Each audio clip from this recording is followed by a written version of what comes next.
And like you're thinking, wow, like don't you want to improve, you know? But it's not. I don't know why they're like that, you know. But I feel it's a problem because the more you put in now, you'll benefit longer in the long run in terms of your ability, your strength. And I know the coach, our coach, he said to me before that he would like to see them take on maybe a different attitude, to want to get better, eat better food, and you know, just take their profession much more seriously. Sometimes if you ever hear Rohan Ricketts or myself saying, "Oh look, if you ever hear there's an issue or I have a gripe with something within the club, it's not to do with me having an ego, because I'm, like you've met me, I'm an extremely humble individual. It's more to do with my concern at how things are done. Yeah. And you know, clarity and the professionalism and honesty. These things, no one's perfect, but these things, I've come here to play football and I love this thing passionately. And then when you see things are done a different way. Right, I get the point. So, have you ever got frustrated and thought like, where the hell I have ended up coming? Because all these are causes for frustration for anybody. Yeah, definitely. If I'm being honest, I have thought that. I've thought that numerous days, you know. Things are done completely different here. And I think for the first month, it was, first month and a half is difficult, you know. Right now, I've never wanted to be one who accepts stuff that I think was mediocrity in terms of how, like I said, some of the younger players, I want them to want to improve, you know, have a hunger for the game. Because it's like I'm 29 years old, and if you don't see young players having hunger for the game, it questions like you said, where am I? What is this, you know? And then I look at our chairman, Mr. Dempo, excellent man, you know, lovely man, but he's put a lot of money into this project. But then it's like, so I want to see. I'm looking at the people who he's put the money invested into, and I'm saying, when are they gonna, you know, like when I say give back, I mean by the application, and that's one thing that is frustrating to me. And like, I'm always try to help them, whether it's through my words or if they can see me doing stuff, you know. And there are a few players, young players, and some of the middle-aged players who have come and seen some of the things that I do and try to adapt them, you know. But I want to make a difference. I'm not just come here to earn money and, you know, it's just not a vacation for me. I want to make a difference. So if I can't make a difference and people are not going to be inspired by the right things of doing things where I was brought up at Arsenal, then it makes you frustrated. But I'll always keep fighting. And now that you have traveled across India, how do you find the infrastructure? I mean, tell us how way down the packing order, way years behind we are from the developed countries. What kind of infrastructure we do have right now? What kind? No, it's much. I think it's more what are they lacking, you know? Yeah. There's obviously a league set up, which is the basics that you're going to need, and teams and salaries are paid. But I think some of the key things that need to be improved are the playing and training surfaces. You know, because people don't realize, like a professional football player, to improve and enjoy the game, and play it properly where the fans can enjoy it. It needs to have a proper playing surface. You need to be able to go out there and practice your skills on a surface that merits professionalism. So if we're turning up and like some of the pitches that I've seen and trained on, it's an eye-opener to me. And the funny thing to me is, labor in India is low. The cost of labor is low. So to maintain a field, the cost should be low. Yes. And there's money here. So people, I don't think they don't realize, so they got to prioritize. I don't know, the people at the top who are in control, I don't know if they're football people who realize the importance of having playing surfaces always well maintained, you know? And then after that, I just think that the training, I feel that Indian football, the coaching is one thing. People say the Indian football standard is low, right? So they're judging, when they say that, they're looking at the players, they're judging it from the players. Yes. But you can't blame the players, but you have to blame the teachers. You understand? You can't blame the pupils. It's because they've been taught certain things. So I think what's got to be done is the young generation of coaches coming up in India, is it AIFF? Yes. They have to invest money into education for their young coaches and see it as a long-term project. Because remember, this is a sleeping giant, but it's still sleeping. Absolutely. You know, so they need to invest, send young coaches Send them to the Ajaxes, the Barcelonas. Send them across the world, because these countries will be open, and they'll allow you to come in and learn.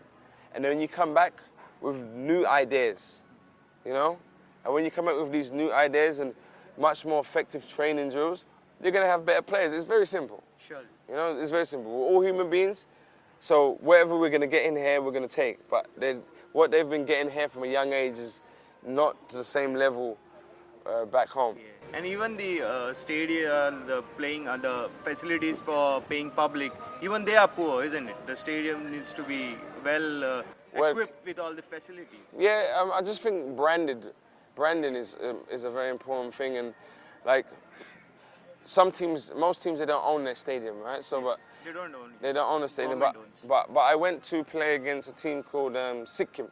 Sikkim United. Okay, I played against Sikkim, and that was the from a branding and professionalism standpoint, that was I think probably the nicest experience. Wow. And that's a team that's It's a new team.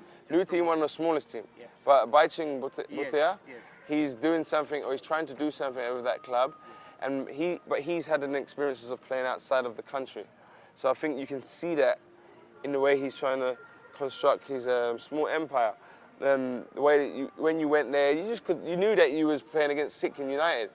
If somebody in neutral walks into Margao Stadium and you're playing, and we're the champions of the country, it's a shame that you're not aware who's playing before somebody tells you that's Dempo United, Dempo Soccer Club, you know. So it is a shame. So those, I think obviously there's time to grow, but it needs to happen now because the rest of the world has already moved on so far. We have the internet, you know. But I think Dempo, Mr. Dempo, he's partnered with Michelin in Denmark, and he's probably getting ideas from them, and he wants to develop an academy here. So he's moving in the right way. Lots of plans, but we just need a better support system to move those things forward faster. Rohan, give us an insight into your initial days as a footballer. You were with Arsenal, and tell us about your Arsenal experience. It was amazing because I was only 10 years old. It happened quite quick for me. I was playing for my local school team, and I got spotted by some young boys who were playing for a Sunday team, a local Sunday team. And the coach from the Sunday team, he was affiliated with Arsenal. He was a scout for them. So as he was coaching us, he would select the boys and recommend some of us. So he recommended about 8 of us to Arsenal. I was 10 years old at the time, and I was very fortunate to get probably the best coaching I thought in the country, and one of the best coaching systems in Europe. It was very similar to the Ajax and the Barcelona system, and the way things were done. The main emphasis was on technique, first touch and skill. So I fell right into place, and I was there for 8 years. And I was very fortunate to be a part of that. And Arsene Wenger, I think looking back now, you realise how fortunate you were, because there's so many kids in and around. Don't get me wrong, I have to work hard, and I deserved it for my ability, but you're fortunate because there's so many players who probably are good enough to get into that club, but then you're one of the few who are selected. So I really enjoyed that, and it gave me my basis, and this was carried me around the world. So when you first met Arsene Wenger, what did he tell you? Can you recollect that? Yeah, I think the first time I met him, it was just like a hello and, you know, nice to meet you. And then I think when I turned 16 years old, he told me that to keep going, because he'd watched me quite closely, and he just said to me to keep going, because if I keep progressing the way he sees me at 16 years old, you could be moved on faster than you think.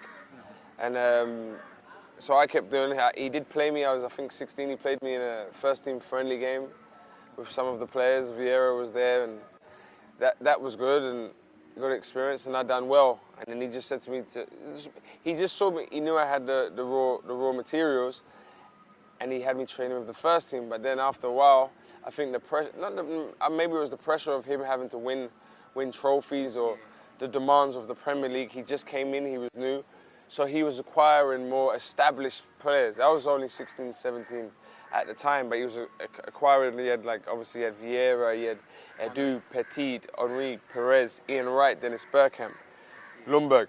It was an amazing. It was like the Arsenal team back then was unplayable, unbelievable team. So it was a much more difficult team, and I was fortunate to get one game for the first team, you know. It was in League Cup, right? Yeah, against Manchester United. And I was fortunate to get that game, and I could have stayed longer, but then it was better for me to go and play for Tottenham. Whereas Tottenham, it was an easier route into the first team. Right. You know, there was not the money there that was at Arsenal, and the expectation from the Tottenham fans wasn't the same as at Arsenal because of the financial clout that they had. But to make that move, sorry to interrupt, but leaving Arsenal for Tottenham, that move would have been quite a big move for you because of their fiercest rivalry. It was bigger to everybody else than it was to me, because for me it's a football club. You know, I love playing football, and if another employer wants me, and I go over there and we can agree terms, I'm going to go and play for you. And do you understand? So it's about going where you're wanting to play and where you're going to have an opportunity to play. So the rivalry side of things, I don't get too much into that. But for the fans, maybe it's exciting for them at the end of the week. But for me, like, everyone asks me on Twitter, they say, oh, who do you prefer, Arsenal or Tottenham? And I can't differentiate them because I spent 8 years with Arsenal. You know, I've like relationships there. And then you look at Tottenham, I was only there for 3 years, but I played for the first team and had a closer bond with the fans. So I have an equal connection with both clubs. So, but looking back, do you think that if you had been more patient, would you have broken into the formidable Arsenal first team for, Premier League opportunities?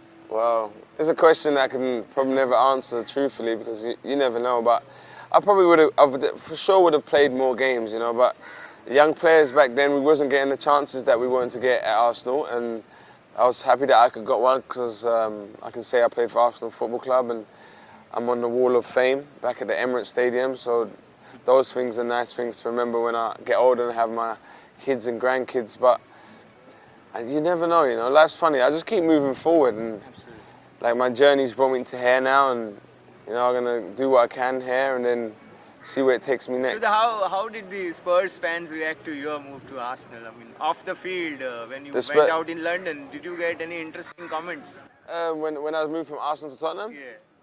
No. It was I had the most. I'll tell you a quick story. A funny situation happened when I went to go and watch Arsenal play Tottenham. Okay. After I had left, Arsenal were playing Tottenham. A friend of mine who plays for Arsenal gave me 2 tickets to watch the game in the Arsenal section at the Tottenham Stadium. Oh, okay. Quite early. So remember, I'm known there. So I've gone into the Arsenal section just to watch the fans, not as an Arsenal fan, as a neutral.